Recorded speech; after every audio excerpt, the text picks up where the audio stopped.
और चुनावी जंग जारी है। जी हां, छत्तीसगढ़ विधानसभा चुनाव के लिए वोटिंग लगातार जारी है। सुबह से वोटिंग लगातार चल रही है। पहले चरण के लिए 20 सीटों पर मतदान लगातार जारी है। छत्तीसगढ़ में दोपहर तकरीबन 1 बजे तक 44.55% मतदान हुआ। मिजोरम में सुबह की अगर बात करें उसके बाद का जो आंकड़ा निकलकर सामने आया है, 1 बजे तक 48.92% मतदान हुआ। मिजोरम की सभी 40 सीटों पर मतदान हो रहा है। बड़ी खबर आपको बता रहे हैं, आज छत्तीसगढ़ और मिजोरम में लगातार मतदान हो रहा है। पहले चरण की वोटिंग छत्तीसगढ़ में और मिजोरम की सभी सीटों पर आज वोटिंग हो रही है। सुरक्षा के कड़े इंतजाम है और इन सुरक्षा के कड़े इंतजाम के बीच में आज मतदान की प्रक्रिया लगातार चल रही है। देखिए, तस्वीरें भी हम आपको लगातार दिखा रहे हैं। जो सुबह से तस्वीरें निकलकर सामने आ रही, किस तरीके से पोलिंग बूथों को सजाया हुआ है और मतदान की प्रक्रिया लगातार चल रही है। छत्तीसगढ़ विधानसभा चुनाव के लिए वोटिंग पहले चरण के लिए 20 सीटों पर आज मतदान लगातार किया जा रहा है। छत्तीसगढ़ का अगर 1 बजे तक का आंकड़ा बताएं और मिजोरम का 48.92% मतदान मिजोरम में हुआ है। मिजोरम की सभी 40 सीटों पर आज मतदान हो रहा है और सभी 40 सीटों पर जिस तरीके के सुरक्षा के पुख्ता इंतजाम किए हुए हैं, ये तस्वीरें आप देख सकते हैं किस तरीके से यहाँ पर पोलिंग बूथों को सजाया हुआ है और लोगों को पहले से ही जागरूक किया जा रहा था। आज वो घड़ी आ गई जिसका इंतजार अब तक किया जा रहा था, जिसके लिए प्रचार प्रसार अब तक किया जा रहा था, वो दिन आज आ गया है। सभी 40 सीटों पर आज मिजोरम की मतदान हो रहा है और वहीं छत्तीसगढ़ में आज पहले चरण का मतदान है और 20 सीटों पर मतदान की प्रक्रिया इस समय चल रही है। 1 बजे तक 44.55% मतदान हुआ है छत्तीसगढ़ में। ये 1 बजे तक का आंकड़ा हम आपको लगातार बता रहे हैं। 1 बजे तक का आंकड़ा जो कि आज की वोटिंग का है। छत्तीसगढ़ में आज पहले चरण का मतदान हो रहा है और वहीं मिजोरम में 40 की 40 विधानसभा सीटों पर आज वोटिंग हो रही है और आज एक ही दिन में ये वोटिंग हो जाएगी। वहीं छत्तीसगढ़ में आज पहले चरण का 20 विधानसभा सीटों पर आज वोटिंग हो रही है। पहला चरण है आज छत्तीसगढ़ में। बड़ी खबर आपको बता रहे, सुरक्षा के पुख्ता इंतजाम किए हुए हैं और आज वोटिंग लगातार जारी, मतदान की प्रक्रिया चल रही है।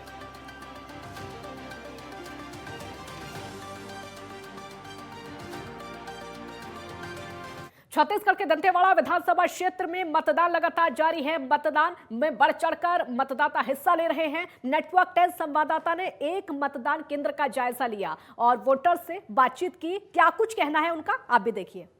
इस वक्त हम दंतेवाड़ा में खड़े हैं। ये जो है दंतेवाड़ा विधानसभा क्षेत्र क्रमांक 88 है और यहाँ पर इस वक्त हम मौजूद हैं बूथ क्रमांक 102 में। और यहाँ पर जो युवा मतदाता आप मेरे पीछे देख पा रहे हैं, युवा मतदाता हैं और युवतियां भी हैं, औरतें भी हैं, महिलाएं हैं।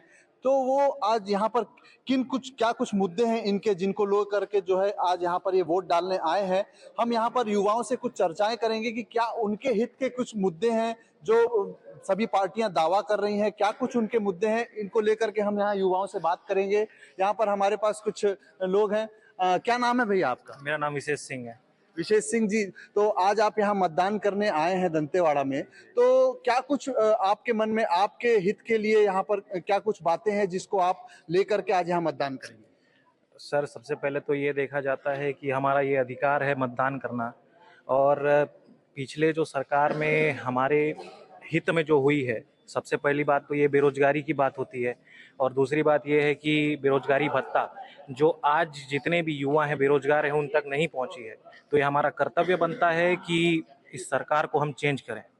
जी, तो जैसा कि आप देख रहे हैं कुछ युवा हैं जिनके मन में रोष है और वो ये बता रहे हैं कि जो बेरोजगारी भत्ते का जो बात है वो उन तक आज तक युवाओं तक नहीं पहुंची, तो वो सरकार बदलने की बात कर रहे हैं। और यहाँ पर कुछ लोग हैं। भाई, क्या नाम है आपका? आर्यन। आर्यन जी, तो आज आप यहाँ पर वोट करने आए, पहली बार वोट कर रहे हैं? जी, पहली बार वोट कर रहे हैं। तो क्या कुछ विशेष आप कुछ सोचे होंगे आपके लिए, कौन सी सरकार अच्छी है, कौन सी सरकार, किस प्रकार की सरकार की आप कल्पना करके यहाँ वोट डालने आए हैं? एजुकेशन के मामले में देखें तो ये सरकार बहुत पीछे रह गई है। पहले जब पीजी कॉलेज में होता था तो एक पूरे सिस्टमेटिक के साथ चल रहा था। आज वहाँ एक टीचर पूरे 9 सब्जेक्ट पढ़ा रहे हैं। तो अगर शिक्षा के माध्यम में देखें तो बहुत पीछे है। तो क्या आपने इसकी कंप्लेंट कभी नहीं की? हमेशा की। तो क्या कोई सुनवाई नहीं, कुछ सुनवाई नहीं। तो आप तो कई बार वोट कर चुकी हैं, क्या कुछ इस बार सोच करके आई हैं? क्या सोच के, जैसे हर बार सोचते हैं। हर बार सोचते हैं वैसे इस बार सोचे। आप सरकार से खुश हैं या नहीं है? खुश हैं। सरकार से खुश हैं, तो क्या चाहते हैं? जो भी चाहते हैं क्यों बताएं भाई। अच्छा, तो ये इस प्रकार की है। यहाँ पर ये जो है सरकार से खुश हैं और जो भी चाहते हैं अपने मन में बात रखेंगे, अपने मत से जो है तय करेंगे कि क्या कुछ जो कौन सी सरकार आएगी, कौन सी सरकार नहीं आएगी। ये उनके जो है मत के द्वारा वो अपना जवाब देंगी। मैं नेटवर्क 10 के लिए दंतेवाड़ा से आशु भदौरिया। अमित संतवानी स्टेट हेड हमारे साथ छत्तीसगढ़ से समय जुड़ गए हैं और ज्यादा जानकारी के लिए अमित, लगातार हम तस्वीरें भी देख रहे हैं किस तरीके से सुबह से ही बढ़ चढ़कर मतदाता अपना मतदान कर रहे हैं, अपने मत का प्रयोग कर रहे हैं। देखिए बताना चाहूंगा काजल जी कि अभी तक सबसे ज्यादा मतदान 1 बजे तक जो हुआ है 44%, 44.55% मतदान हुआ है। और इसमें कुछ चीजें, कुछ जो एरिया है वो संवेदनशील हैं, क्योंकि ये हमारा जो ये बेल्ट है 20 सीटों का, इसमें कुछ सीटें नक्सली प्रभावित हैं। इस वजह से सिक्योरिटी के और मतलब सुरक्षा के एकदम पुख्ता इंतजाम किए गए हैं। और अगर आप देखना चाहेंगे तो ये राजनांदगांव की जो सीट है, ये बहुत हाई प्रोफाइल सीट है। इसमें रमन सिंह जी जो पूर्व मुख्यमंत्री थे वो चुनाव लड़ रहे हैं और उनके अपोजिट में है गिरीश देवांगन जी। तो ये सीट अपने आप में बहुत इम्पोर्टेंट सीट मानी जा रही है, क्योंकि पूर्व मुख्यमंत्री का चेहरा है। और मानपुर मोहल्ला में सुबेरे 7 बजे से मतदान चालू हो गया है, क्योंकि वहां पे मतदान सिर्फ 3 बजे तक होगा, क्योंकि वो संवेदनशील सीट है। इस वजह से 3 बजे तक, और बाकी सीटों पे जो मतदान है वो सुबह 8 बजे से शाम को 5 बजे तक होने हैं। और जितना देखा जाए, जो स्थिति समझ में आ रही है कि सुरक्षा के जो इंतजाम है वो बहुत ही ज्यादा पुख्ते किए गए हैं। और जो चीजें समझ में आ रही हैं अभी तक, उस हिसाब से मतदान लोग बढ़ चढ़ के कर रहे हैं। और राजनांदगांव में अगर बात करें तो राजनांदगांव में भी बहुत अच्छा खासा मतदान, 40% के आसपास मतदान अभी तक हो चुका है। और आगे भी बहुत अच्छा मतदान, जैसे मतदाताओं का रुझान दिख रहा है, मतदाता बढ़ चढ़ के हर बूथ पे, हर पोलिंग बूथ पे पहुंच रहे। 111 पोलिंग जो बूथ हैं वो हमारे संवेदनशील हैं। 840 के आसपास हमारे पोलिंग बूथ हैं। इसमें टोटल कम से कम जो 111 बूथ हैं वो नक्सली प्रभावित हैं, इसलिए जो सुरक्षा के जो इंतजाम है वो बहुत ज्यादा किए गए हैं। अमित, जिस तरह की तस्वीरें भी हम देख रहे हैं, सुरक्षा के इंतजाम तो है ही, साथ ही साथ पोलिंग बूथों को जिस तरीके से सजाया गया है, जिस तरीके के इंतजाम किए गए हैं, उससे लगता है कि मतदाताओं को अपनी तरफ खींचने की भी कोशिश की जा रही है, खास तैयारियां भी की हुई है। ये बात आप ठीक कह रहे हैं काजल जी कि इस बार जो हर बार की अपेक्षा इस बार जो तैयारियां की गई हैं वो कुछ ज्यादा ही अच्छी हैं। इससे मतदाताओं को रुझाने के लिए जगह जगह नुक्कड़ नाटक भी चलाए गए थे। जगह जगह समितियों को, महिला सोसाइटी लोगों को इकट्ठा करके मतदान के लिए जागरूक करने के लिए कहा गया था। और देखेंगे कि पिछले बार जो मतदाता जिस तरीके से चाहे डर चाहे भय में, नक्सली क्षेत्र की वजह से जो मतदान करने में डर रहे थे, अब थोड़ा सा वो अपने आप को सेफ महसूस करके और वो मतदान केंद्रों तक पहुंच रहे हैं। और उम्मीद की जा रही है कि पिछले बार से ज्यादा मतदान इस बार हमारे जो ये 20 सीटें हैं इन पे होने की पूरी उम्मीद है।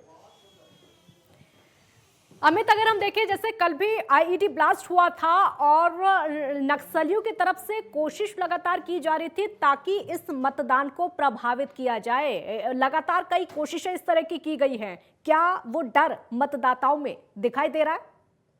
जी, नक्सलियों का ये पहली बार नहीं है। नक्सली हर बार ये चुनाव में चाहते हैं कि चुनाव में कुछ न कुछ व्यवधान पैदा किया जाए, लेकिन मतदाता उनके द्वारा जो ब्लास्ट हुआ उसके बाद भी मतदाता किसी भी प्रकार से भयभीत नहीं है। मतदाता अपने घरों से निकल के और मतदान करने के लिए लगातार मतदान केंद्रों में पहुंच रहे हैं।